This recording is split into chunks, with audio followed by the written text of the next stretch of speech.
Hi, it's Jo from the Backyard Vegan. I'm sitting here this morning, it's election day. Everybody's feeling a little bit tense, they're not really sure who to vote for. Um, and I get into an argument. Well, I don't actually get into an argument because I don't argue with them. But BBC Radio 2 are promoting Farm Day on Sunday, where you can go along, spend the day on a farm, get a selfie with a calf, and celebrate our farming community. Now, in theory, this is great, but as a vegan, I think a lot of people are missing the point.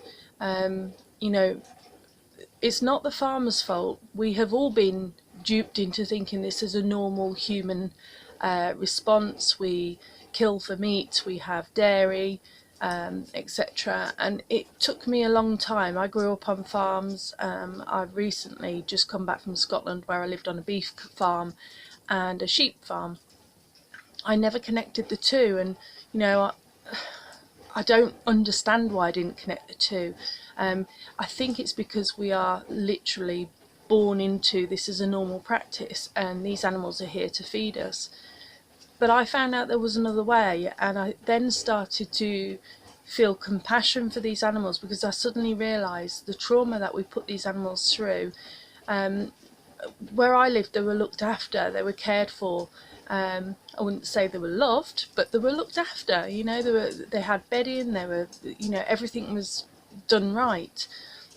But it doesn't excuse the fact now when I look at it and I think, well, whether the farmers are doing right or wrong, in my eyes, obviously, I had a really good friend as a farmer.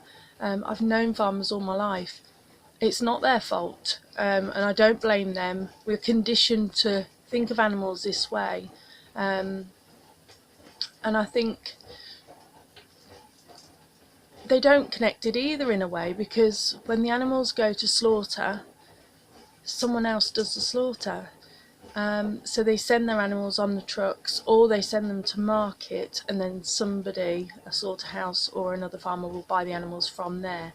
So it's almost a detachment from what actually is happening.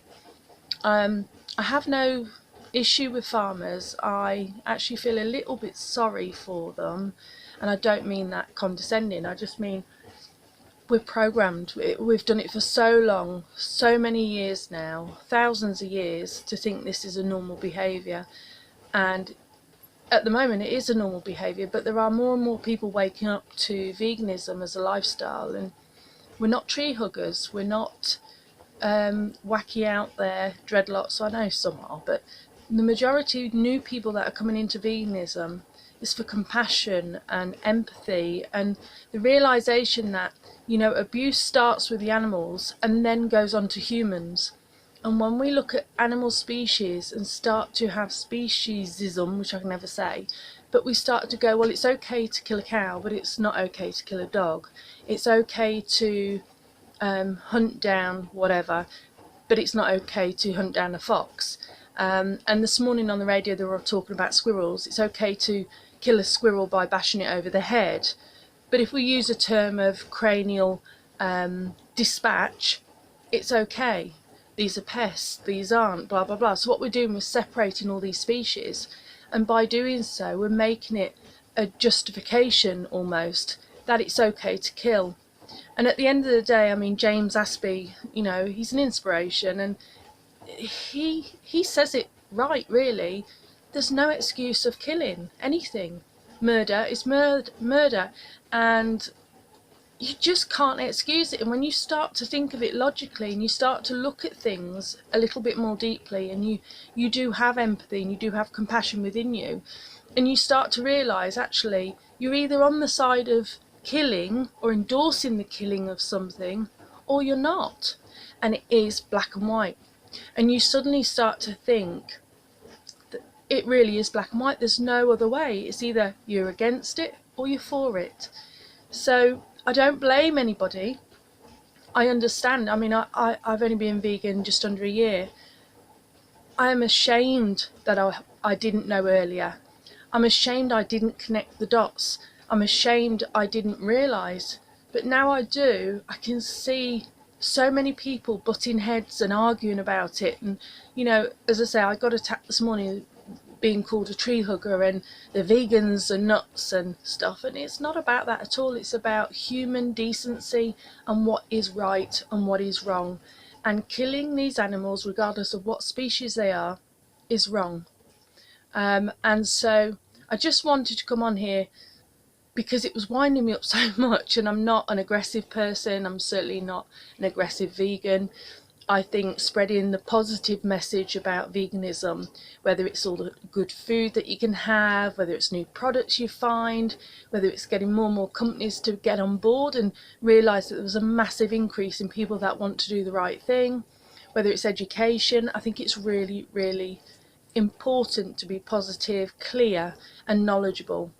So if you don't really understand a lot about veganism, or maybe you're thinking about going vegan, do your research. Don't take it from me, don't take it from others, and please don't get into arguments.